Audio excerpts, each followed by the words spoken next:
prêtre pour mon diocèse.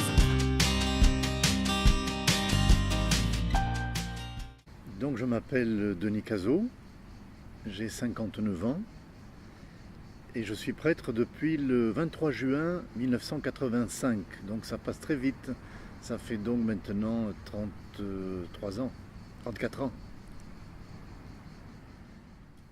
L'appel au sacerdoce et votre réponse. Donc je suis né dans une famille rurale, dans le village de Pomarès.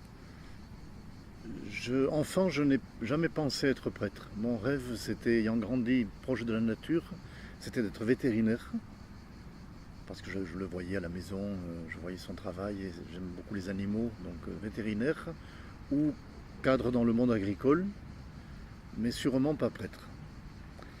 Et c'est un premier point important, c'est à l'âge en seconde, quand j'étais au lycée de Dax, à l'entrée au lycée, on nous proposait soit de commencer les cours, soit de partir faire une retraite à l'abbaye de Poyanne.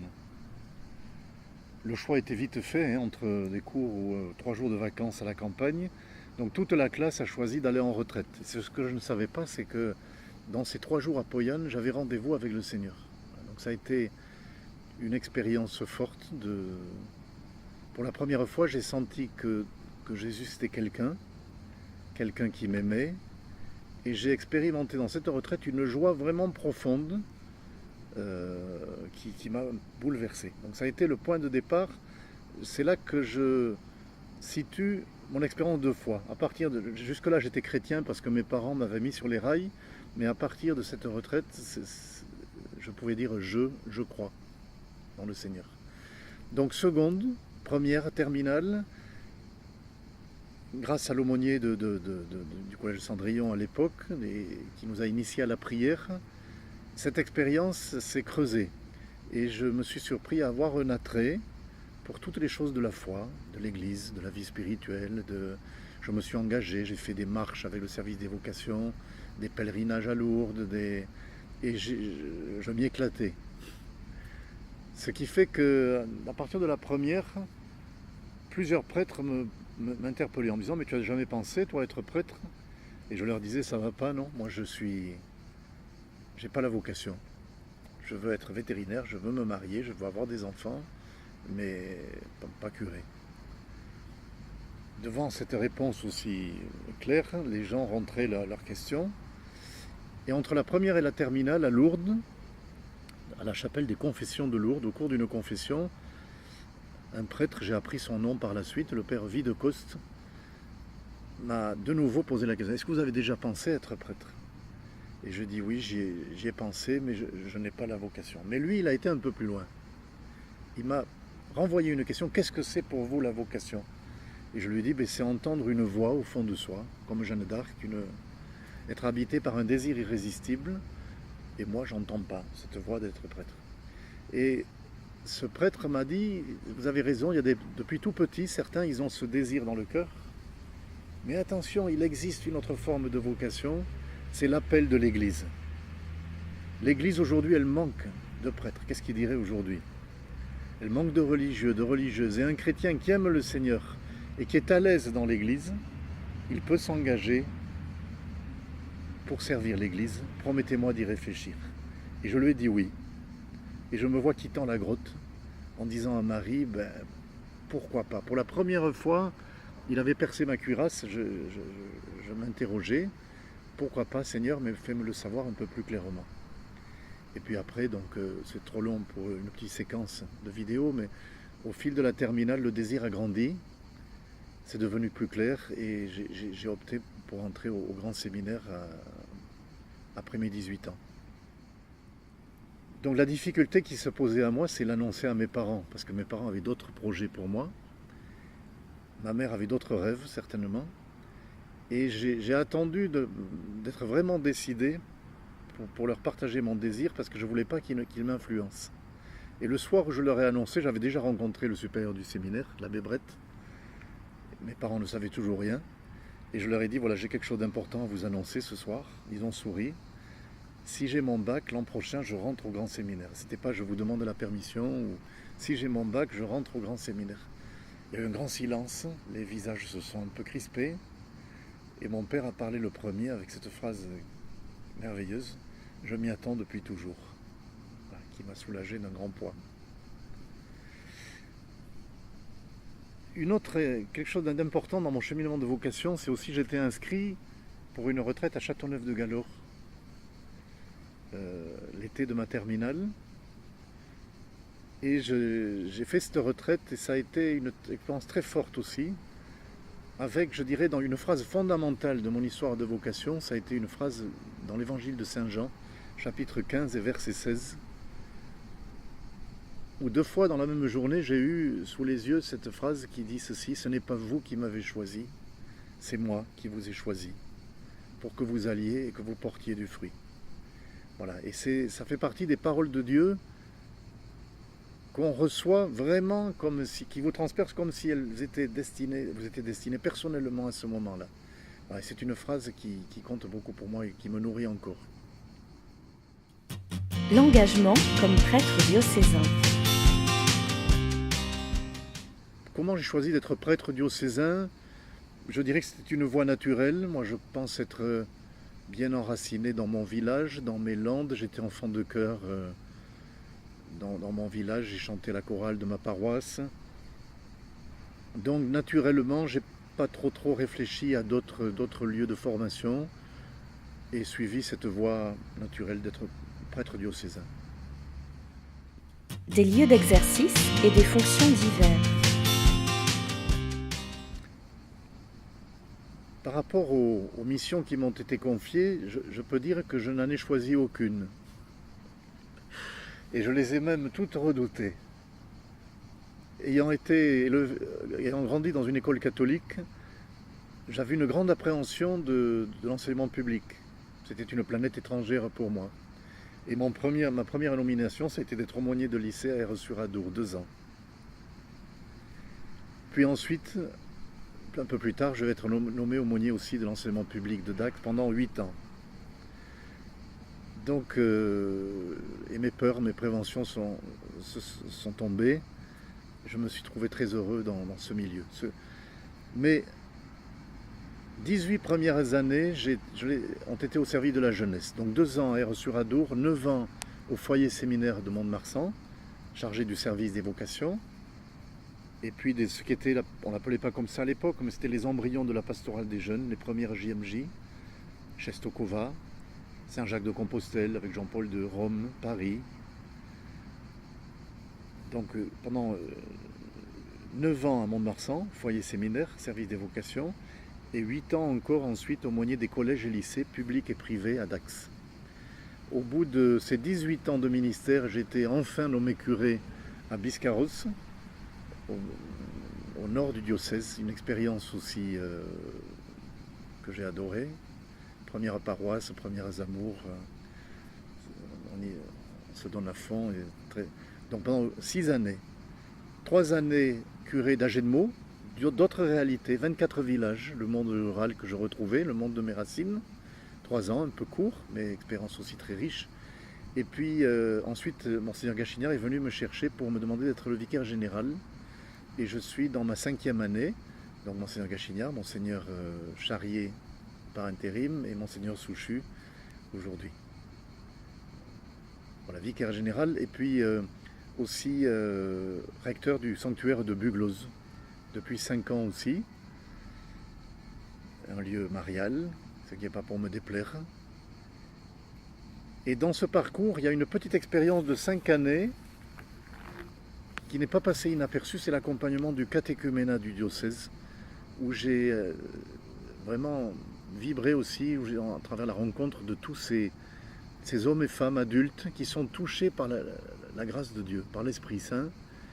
S'il y a vraiment un des lieux dans l'Église où on fait l'expérience de l'Esprit à l'œuvre, c'est le catéchuménat. Et je garde un très bon souvenir aussi de ces 5 années au catéchuménat. Un moment phare dans votre parcours. Donc, vous m'avez posé la question, quel souvenir phare dans mon ministère? Et j'avoue que j'ai beaucoup d'embarras à dégager un souvenir dans toutes ces années de ministère aussi variées, toutes ces rencontres, toutes ces expériences passionnantes. J'en choisirai une originale. Dans le cadre de l'aumônerie des lycées de Dax, les jeunes m'ont fait faire des expériences que j'aurais jamais imaginées. J'étais plutôt dans une famille plan-plan, une famille rurale, je n'étais jamais trop sorti de chez moi. Les jeunes m'ont fait faire du rafting, du canyoning, du vélo, toutes sortes. Et grâce à eux, j'ai pu passer 3 semaines en Équateur autour d'un projet humanitaire chez Sœur Teresita du Vigno, à 3600 mètres d'altitude, dans la cordillère des Andes.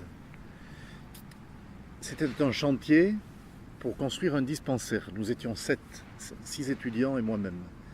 Et quand les Indiens Poroales ont su qu'il y avait un prêtre, un d'entre eux est venu me supplier en me demandant si je pouvais venir célébrer la messe le lendemain, un jour, c'était l'anniversaire du décès de son papa.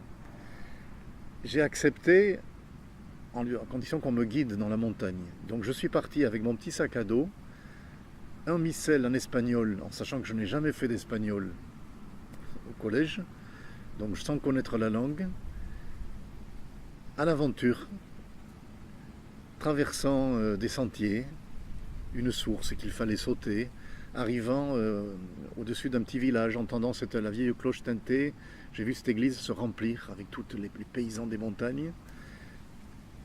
Et j'ai essayé de balbutier, de célébrer une messe dans une langue que je ne connaissais pas. Donc c'est le catéchiste qui a fait le mot d'accueil, c'est les gens qui ont pris en compte leur chant, c'est le catéchiste qui a commenté l'évangile. Je ne sais pas s'il a dit des hérésies. J'étais juste là pour prononcer les paroles de la consécration. Donc j'étais une expérience de grand dépouillement, de grande pauvreté. Nous qui passons beaucoup de temps à réfléchir à des artifices pour capter l'attention, là, j'étais un prêtre tout nu, uniquement revêtu de la grâce de l'ordination, et je ne me suis jamais senti aussi prêtre que ce soir-là. Voilà. Et à la fin de la messe, les gens sont venus me remercier d'être venus. J'ai dû passer dans la petite case à côté pour manger un œuf et un verre de lait, parce qu'ils ne voulaient pas que je reparte sans rien. Il a fallu que je bénisse les mamies. Voilà, une expérience très, très surprenante, mais que je voulais partager. Voilà. Un aspect du ministère qui vous marque particulièrement. Qu'est-ce qui m'a marqué dans mon ministère de prêtre? C'est sûr que toutes ces années passées au service des jeunes, 18 ans de ministère au service des jeunes, ça m'a profondément marqué. De découvrir toutes ces attentes, la générosité d'un cœur de jeune, toutes ces pierres d'attente qu'il y a en eux, aussi par rapport à l'évangile, par rapport au message de Jésus. Je crois que j'ai encore au plaisir, et malgré mes 59 ans, un de mes plaisirs chaque année, c'est de prendre mon vélo et de participer par exemple au camp vélo du diocèse. Là j'en sors, là, il y a quelques jours, et c'est toujours une expérience passionnante. C'est vrai que comme vicaire général, je suis aussi beaucoup dans les dossiers, dans les tâches administratives. Un article à boucler pour le bulletin religieux, des courriers à mettre à jour, des comptes rendus de réunions, des convocations. Et quand je peux garder ce contact avec les gens, et en particulier avec ces jeunes, ça me ressource. Ce qui vous rend heureux comme prêtre aujourd'hui. Qu'est-ce qui me rend heureux comme prêtre aujourd'hui? Je crois que c'est chaque fois que je peux entretenir ce cœur à cœur avec le Seigneur quand même, parce que c'est lui qui m'a appelé. Souvenez-vous, c'est parti d'une retraite, de ce moment un peu de... Donc c'est un combat pour dégager, garder du temps pour la prière, mais chaque fois que vraiment je peux dégager un petit peu de disponibilité pour ce cœur à cœur, c'est une source pour ma vie de prêtre. Et c'est important de revenir toujours à la source. Ça, ce serait le premier point. Le deuxième point, c'est la rencontre des gens. Je dirais pas seulement les cathos habituels. C'est vrai qu'on est tous, on a souvent un premier cercle autour de chacun, qu'on rencontre souvent, avec qui on travaille. Mon plaisir, c'est quand je peux sortir de ce premier cercle et rencontrer les gens d'aujourd'hui, sans trop me draper de mon titre de prêtre. Voilà, par exemple, il y a quelques jours, c'était un repas des voisins dans mon village, où je y retrouvais Denis, voilà, partager un repas, une partie de cartes ensemble, de me prendre des nouvelles des uns des autres. J'ai besoin de ce contact aussi avec le deuxième et le troisième cercle. Voilà. Un message pour l'avenir. Le premier, c'est pour un message d'espérance. Nous vivons de grandes mutations dans l'Église, dans le diocèse. Et on n'est qu'au début. Quand j'étais ordonné diacre, on avait demandé à Monseigneur Sarabert, à la veille de l'ordination, quel prêtre on sera, qu'est-ce qui nous attend. On voyait venir la sécularisation de la société, la crise des vocations, et à la veille de l'engagement, on était un peu inquiet. Et Monseigneur Sarabert nous a dit, je suis incapable de vous répondre, ce sera à vous d'inventer la façon d'être prêtre. Et je comprends maintenant l'embarras de notre évêque pour deviner l'avenir. Donc on va au-devant de profonds changements, d'appauvrissement, mais en même temps, je sais, je suis sûr et je sens et j'expérimente que le message de l'Évangile, le message de Jésus, il parle aux gens d'aujourd'hui comme il parlait à ceux d'hier, et qu'il faut que notre Église, elle soit fidèle à ce témoignage de l'Évangile. L'appareil Église va changer, les structures vont se modifier, nous serons de plus en plus certainement des minorités dans la société, mais avec le devoir de partager ce trésor quand même de l'Évangile, parce que le secret du bonheur de l'homme de tous les temps, les secrets, les clés du bonheur, elles sont dans ce petit livre. Et quel cadeau que d'être porteur de ce livre de secrets. Voilà. Ça, c'est le premier message. Et le deuxième message, ça s'adresserait à des jeunes qui se poseraient la question peut-être d'être prêtre. Pendant donc une bonne dizaine d'années, je me suis occupé du service des vocations. Moi, je ne regrette pas ce choix de mes 18 ans. Quand je vois tout ce que le ministère a permis de déployer, j'étais un adolescent plutôt timide, un peu replié. Quand je vois tout ce que ça m'a permis de déployer, le chemin de la vocation, c'est un chemin d'épanouissement, même s'il y a des épreuves, s'il y a des difficultés, il ne faut pas se le cacher, mais c'est... Et quand je vois la profondeur des rencontres que peut vivre un prêtre, quand des fiancés que l'on accueille, qu'ils soient croyants ou pas, mais avec qui on va partager leurs grands projets, les rêves de leur vie, quand on pénètre une famille en deuil, qu'on est témoin des plus belles affections qui sont brisées, des peines profondes, quand on reçoit dans le sacrement de confession des secrets de vie, et qu'on peut, servir la miséricorde du Seigneur, je dirais, quelle est la profession qui permet de rencontrer les gens à ce niveau de profondeur? Des métiers de relation, il y en a plein.